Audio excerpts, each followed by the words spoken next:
Hello everyone, welcome back to the channel. Financial year 24-25 को and होने में 3 months बचे हैं। इस पूरे ईयर में जो इनकम आप अर्न करेंगे उस पे आपको टैक्स देना है या नहीं देना है, ये डिसाइड होगा असेसमेंट ईयर 25-26 में, क्योंकि इसी ईयर में आप अपनी इनकम टैक्स रिटर्न को फाइल कर रहे होंगे। सो असेसमेंट ईयर 25-26 में न्यू टैक्स रिजीम या ओल्ड टैक्स रिजीम दोनों में कौन सा हमारे लिए बेहतर होगा, किसमें हम अपना टैक्स ज़्यादा बचा सकते हैं, इसकी प्लानिंग हमें अभी से करनी है। आज के वीडियो में ऐसे 5 टैक्स सेविंग इन्वेस्टमेंट ऑप्शन आपसे डिस्कस करने वाला हूं, जिससे कि हम अपना मैक्सिमम टैक्स सेव कर सकते हैं। एग्जाम्पल के लिए जैसे मान लीजिए आपने पूरे साल में 7,50,000 रुपीज़ कमाया, ठीक है। अब देखिए, इन्वेस्टमेंट हम नहीं करते हैं तो क्या इफेक्ट पड़ता है। गवर्नमेंट कहती है ठीक है, आपने कोई इन्वेस्टमेंट नहीं किया, 7,50,000 पे आप टैक्स पे कर दो। जितना ज़्यादा आपका इनकम होगा उतना ज़्यादा आपको टैक्स पे करना होगा, ये आप सभी लोग जानते हैं। लेकिन जब आप इन 5 टैक्स सेविंग इन्वेस्टमेंट ऑप्शंस के बारे में आप जान लिए, आपने यहाँ पे 2 लाख रुपया लेट सपोज इन्वेस्ट कर दिया, ठीक, तो आपकी इनकम कितनी आ गई? 5,50,000। अब यहाँ पे कोई यदि सैलरी क्लास का पर्सन है तो यहाँ पे 50,000 का और उसको डिडक्शन मिल जाएगा, तो उसकी इनकम आ जाएगी 5 लाख रुपए। तो 2 लाख रुपए की छूट यदि हमें क्लेम करनी है तो हम कहाँ पे इन्वेस्ट करेंगे जिससे कि हमें टैक्स में सेविंग मिल जाए? सबसे पहला इन्वेस्टमेंट ऑप्शन है वो है इक्विटी लिंक्ड सेविंग स्कीम, यानी कि म्यूचुअल फंड की एक ऐसी कैटेगरी जिसमें कि इन्वेस्टमेंट करने पे हमें टैक्स में बेनिफिट मिलता है। रिटर्न्स की बात करें, ये 9 से लेकर के 15% पर एनम का रिटर्न्स आप यहाँ से एक्सपेक्ट कर सकते हैं। और ये जो रिटर्न्स होता है ये कंप्लीटली क्या होता है? मार्केट लिंक्ड होता है, मतलब शेयर मार्केट से इसका रिटर्न्स जुड़ा होता है, ठीक है। रिस्क की बात करें तो यहाँ पे हाई होता है, क्योंकि जब रिटर्न्स आप ज़्यादा बनाते हैं तो आपको रिस्क भी लेना पड़ता है।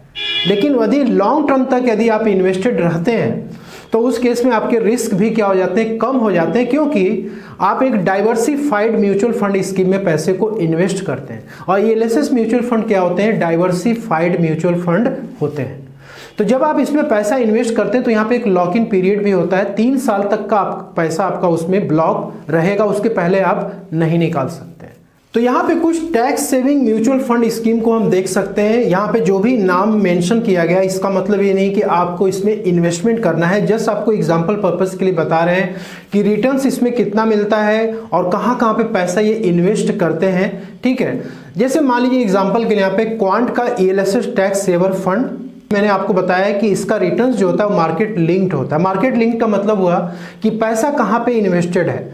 तो देखिए, लार्ज कैप कंपनीज में 82% पैसा इन्वेस्ट किया जा रहा है। मिड कैप यानी कि जो लार्ज कैप से थोड़ी सी छोटी वाली कंपनी होती है उनके स्टॉक्स में 5.37, और उससे छोटी वाली जो कंपनी होती है उसमें 5.23% पैसा इन्वेस्ट किया गया। SBI long term equity fund second fund को देख सकते हैं, यहाँ पे 55% लार्ज कैप यानी इंडिया की जो टॉप 100 कंपनीज, और इसके बाद मिड कैप में 22.94 और यहाँ पे स्मॉल कैप में 12.9%।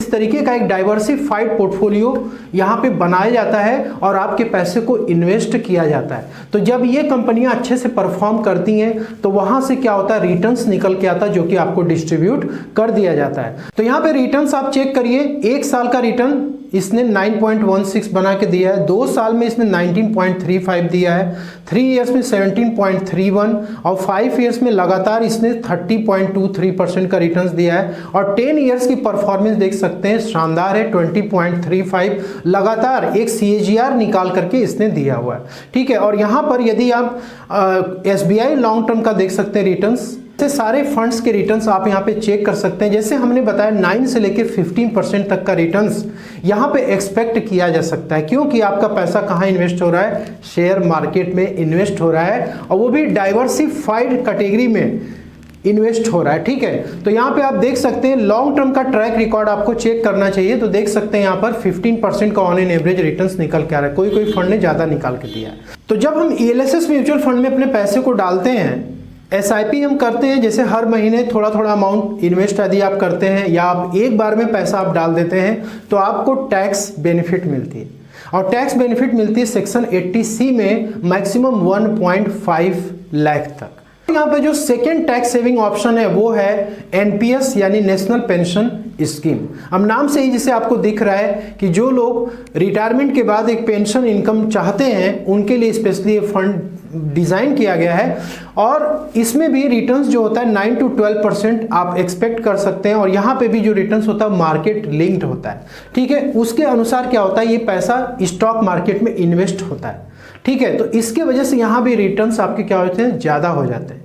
तो थोड़ा सा यहाँ पर देखा जाए रिस्क की बात, तो यहाँ पे रिस्क क्या होती है, मॉडरेट होती है। क्यों होती है, क्योंकि यहाँ पर ज़्यादा पैसा स्टॉक मार्केट में इन्वेस्ट नहीं किया जाता है। कुछ पैसे स्टॉक मार्केट में डाले जाते हैं, कुछ पैसे गवर्नमेंट बॉन्ड में, कॉमर्शियल पेपर्स से, पब्लिक डिपॉजिट जैसे कुछ इंस्ट्रूमेंट्स होते हैं जहाँ से फिक्स्ड इनकम आ सके, वहाँ पे इन्वेस्ट किया जाता है। लॉक इन पीरियड की बात करें तो टिल रिटायरमेंट, मतलब कि आपका जब तक रिटायरमेंट कंप्लीट ना हो जाए तब तक आप एनपीएस में कंट्रीब्यूशन दे सकते हैं। एनपीएस में आप मैक्सिमम 2 लाख तक यहाँ पे बेनिफिट ले सकते हैं और दोनों के लिए यहाँ पे सेक्शन अलग अलग बने हुए हैं। 1.5 लाख तक तो आप 80C में क्लेम कर पाएंगे और जो 50,000 है वो आप 80CCD 1B में क्लेम कर सकते हैं। और यहाँ पे जो नेक्स्ट है टैक्स सेविंग ऑप्शन वो है एनएससी यानी नेशनल सेविंग सर्टिफिकेट।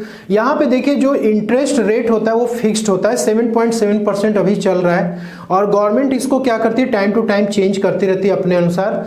रिस्क की बात करें तो यहाँ पे बिल्कुल ही लो रिस्क होता है। लॉक इन पीरियड की बात करें तो यहाँ पे 5 साल तक के लिए लॉक इन पीरियड है, लेकिन कुछ एक्सेप्शनल केसेस में हम नेशनल सेविंग सर्टिफिकेट से पैसे को विड्रॉ कर सकते हैं। तो एनएससी में भी आप मैक्सिमम 1.5 लाख 80C में आप क्लेम कर सकते हैं। और इसके बाद नेक्स्ट है public provident fund, central government की एक टैक्स सेविंग ऑप्शन जिसमें कि आप अपना प्लानिंग कर सकते हैं और यहाँ पर भी 7.1% का भी इंटरेस्ट रेट चल रहा है और ये भी फिक्स होता है। टाइम टू टाइम गवर्नमेंट इसे भी चेंज करती रहती है।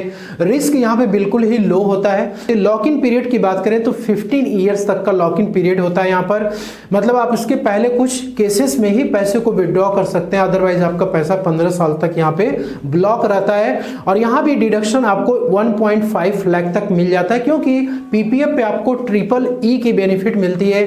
जो पैसा आप इन्वेस्ट करेंगे वो भी 80C में टैक्स फ्री होता है, जो इस पे इंटरेस्ट आप कमाते हैं वो भी टैक्स फ्री होता है और मैच्योरिटी के टाइम जो आपको पैसे मिलते हैं वो भी टैक्स फ्री होता है। इसके बाद लास्ट है सुकन्या समृद्धि योजना। इस पे इंटरेस्ट रेट की बात करें तो 8.2% ये भी गवर्नमेंट के द्वारा फिक्स होता है और ये भी टाइम टू टाइम चेंज होता रहता है। अभी का जो करंट में आप देखेंगे तो 8.2% पर एनम का इंटरेस्ट रेट है और यहाँ पे भी रिस्क बिल्कुल ही लो होती है। और यहाँ पे जो लॉक इन पीरियड है वो है 21 ईयर्स और till the marriage of the girl child, दोनों में से जो पहले हो सकता है उसमें आपके जो पैसे होंगे वो आपको मिल जाएंगे। लेकिन सुकन्या समृद्धि में एक फायदा ये भी है कि आप जो है यहाँ पर 18 ईयर्स में भी पैसे को विड्रॉ कर सकते हैं कुछ लिमिट तक। ठीक है, और यहाँ पे कि बेटियां यदि हाई स्कूल पास कर चुकी हैं, 18 ईयर्स कंप्लीट हो चुका है, दोनों में से जो पहले होगा उसमें पैसे को कुछ आप विड्रॉ कर सकते हैं। और यहाँ पर भी 80C में आपको 1.5 लाख तक जो भी पैसा इसमें डालते हैं आप, वो आपका टैक्स फ्री हो जाता है। 80C का जो डिडक्शन होता है मैक्सिमम 1.5 लाख तक होता है। आप इसमें से किसी भी स्कीम में या इस पांचों स्कीम में आप मान लीजिए इन्वेस्टमेंट कर रहे हैं और आपका साल भर में 1.5 लाख तक टोटल आ रहा है, ठीक है, और 50,000 आप एक्स्ट्रा एनपीएस का जोड़ लीजिए तो मैक्सिमम 2 लाख तक आप इन 5 टैक्स सेविंग को जोड़ करके आप जो है क्लेम कर सकते हैं। यहाँ पे हम बात करेंगे कि जो भी हमने टैक्स सेविंग ऑप्शंस देखा, 2 लाख रुपए तक का मैक्सिमम यहाँ पर हमने आपको प्लान बताया जिससे कि आप टैक्स को अपने सेव कर सकते हैं। एक कैलकुलेशन देख लेते हैं। जैसे मान लीजिए कि आप अपनी इनकम टैक्स रिटर्न को ओल्ड टैक्स रेजिम में फाइल करने की प्लानिंग आप कर रहे हैं, ठीक है, और आपकी इनकम डिफरेंट सोर्सेज से, जैसे मान लीजिए सैलरी की इनकम हो गई, कैपिटल गेन शेयर मार्केट या म्यूचुअल फंड की इनकम हो गई जिसमें कि लॉन्ग टर्म कैपिटल गेन आता है, शॉर्ट टर्म कैपिटल गेन आता है जो कि आप यहाँ पे देखते जाइएगा, ठीक है। यदि आपने क्रिप्टो मार्केट में इन्वेस्टमेंट किया, income from virtual digital assets, ठीक, अदर सोर्सेज की इनकम, तो यहाँ पे मैक्सिमम जो भी इनकम एक पर्सन को होती है, नॉर्मल इंडिविजुअल को, वो हमने लिया हुआ है। डिविडेंड की भी इनकम हमने ली हुई है और यहाँ पे online gaming, lottery, crossword puzzles, ये सारी इनकम भी यहाँ पे ली गई है। और ये जो भी आप इनकम देख रहे हैं स्पेशल रेट की ये सारी इनकम है, मतलब कि long term, short term capital gain, online gaming, crossword puzzles और जो आपके वर्चुअल डिजिटल एसेट, ये सब स्पेशल रेट वाली इनकम है। ठीक है, तो यहाँ पे ग्रॉस टोटल इनकम आपकी कितनी आ गई? 7 लाख आ गई। एक्चुअली में ये 7,50,000 है। क्यों है? क्योंकि यहाँ पे आपको मिल रहा है क्या? 50,000 का यहाँ पे डिडक्शन आपको मिल रहा है।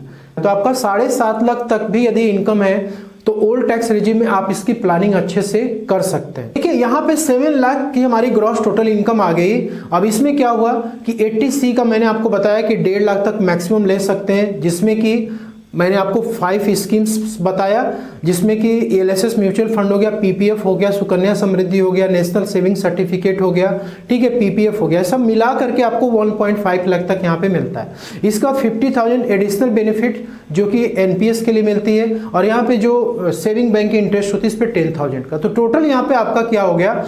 2,10,000 के यहाँ पे डिडक्शन मिल गया इन्वेस्टमेंट पर। यदि आपने नहीं किया होता तो 7 लाख पे आपको टैक्स देना होता। तो आपकी नेट इनकम कितनी आ गई? 4,90,000 आ गई। अभी देखिए, मैंने आपको बताया कि ये जो 490 आ रहा है, इसमें नॉर्मल रेट की भी इनकम है और स्पेशल रेट की भी इनकम है। जो स्पेशल रेट की इनकम है उस पर टैक्स जो कैलकुलेट होगा वो अलग से कैलकुलेट होगा, जो कि आप यहाँ पे देख सकते हैं।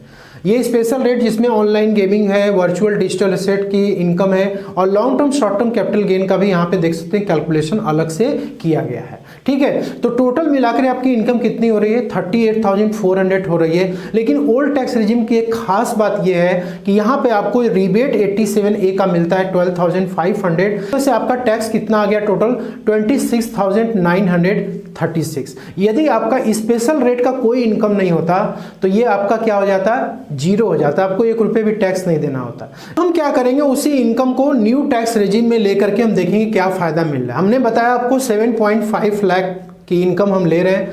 ठीक है, और यहाँ पर उस इनकम में स्पेशल रेट की भी सारी इनकम आ रही है, long term short term capital gain, crypto market की income, online gaming, crossword puzzle से सारी इनकम आ रही है, नॉर्मल रेट की भी इनकम आ रही है। ठीक है, तो यहाँ पर आप देख सकते हैं कि जो ग्रॉस टोटल इनकम आ रहा था हमारा, वो आ रहा था 7 लाख, ओल्ड में भी आ रहा था और यहाँ पर भी 7 लाख रुपीस आ रहा है। देखिए यहाँ पे क्या हो रहा है, जो डिडक्शन हो रहा था, मान लीजिए आपने इन्वेस्टमेंट कर रखा है, जो अभी मैंने 5 टैक्स सेविंग ऑप्शन बताया था, उसमें आपने इन्वेस्टमेंट कर दिया, आपको लगा कि भाई 1.5 लाख रुपए हमने किया हुआ, इसका तो बेनिफिट हमको मिलना चाहिए। आपने हेल्थ इंश्योरेंस करा रखा, आप सोच रहे होंगे इसका बेनिफिट मिलना चाहिए, लेकिन न्यू टैक्स रेजिम में ये सारे बेनिफिट क्या हो गए? 0 हो गए। तो यहां पे टोटल इनकम आप देख सकते हैं हमारी कितनी आ रही है? 7 लाख की आ रही है। लेकिन ओल्ड रेजिम में आपने देखा था 490 का आ रहा था। अब यहाँ पे 7 लाख पे लोग सोचेंगे कि यार टैक्स बिल्कुल नहीं लगेगा क्योंकि हमें 87A की रिबेट मिल जाएगी। लेकिन आप देखिए टैक्स यहाँ पे कैलकुलेट हो रखा है, short term capital gain, long term capital gain और स्पेशल रेट वाली इनकम, इस पे टैक्स कैलकुलेट हो गया, और ये नॉर्मल रेट वाली इनकम पे टैक्स कैलकुलेट किया गया है।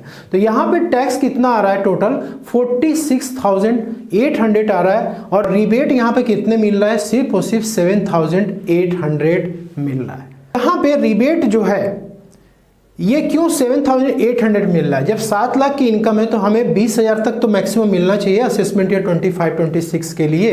ठीक है, तो यहाँ पर आप देख सकते हैं कि रिबेट आपको पूरा नहीं मिल रहा है। इसलिए नहीं मिल रहा है क्योंकि न्यू टैक्स रिजिम में ये जितने भी आप देख रहे हैं स्पेशल रेट वाली इनकम, इस पे कोई भी रिबेट आपको नहीं मिलने वाला।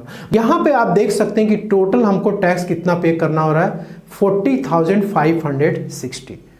तो आप खुद बताइए कि आपके लिए कौन सा बेनिफिशियल है। यहाँ 40,560 आप पे करेंगे या फिर आप 26,936 पे करेंगे। यदि आप इन्वेस्टमेंट करते हैं, उसकी प्लानिंग करते हैं, तो ओल्ड टैक्स रिजिम को भी आप चेक कर सकते हैं, देख सकते हैं यहाँ पे किस तरीके से टैक्स में सेविंग हो रहा है। तो अभी के लिए इस वीडियो में इतना ही। मैं समझता हूँ सारी बातें आपको क्लियर हो गई होंगी। फिर भी कुछ क्वेरी है तो आप पूछ सकते हैं। तो मिलते हैं नेक्स्ट वीडियो में। Thank you so much for watching this video.